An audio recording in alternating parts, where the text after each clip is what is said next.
અને હવે વાત સુરેન્દ્રનગરના ચુડામાં કેજીબીવી વિદ્યાલયમાં ફૂડ પોઈઝનિંગ થયું। શાળામાં અભ્યાસ કરતી 60થી વધારે વિદ્યાર્થીનીને ફૂડ પોઈઝનિંગની અસર પહોંચી।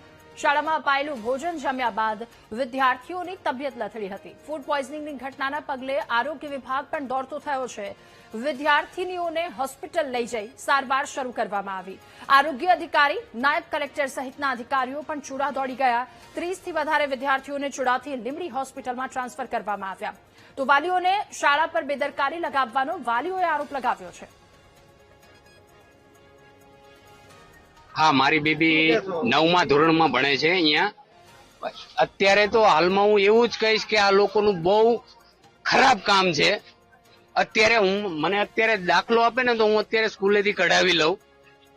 મારે કઢાવી લેવી છે હજુ અત્યારે પણ મને બીજે કોઈ દાખલો મળે ને તો, કારણ કે મારે 4-5 વખત આવું બન્યું છે। એ લોકો હંમેશા દાદાગીરી ઉપર આવે છે। મારે 3-4 વાર અહીંયા કણે બોલાચાલી પણ થઈ ગઈ છે। આજે આ છોકરી કહે છે કે અમને સવારનું પપ્પા ખાવાનું આપ્યું રાત્રે। સવારનું તમે વિચાર કરો, આપણે ઘરે પણ આપણા છોકરાને કોઈ દિવસ સવારનું ખાવાનું આપીએ છીએ? સાજી હશે એ છોકરી ભણવા ગઈ આપણે મિડલ સ્કૂલમાં ચુડા આપણે ગોખરવાળા પાટીએ, ત્યારે એને કીધું કે આવી લોકો છોકરા ઘણા બધા બીમાર છે।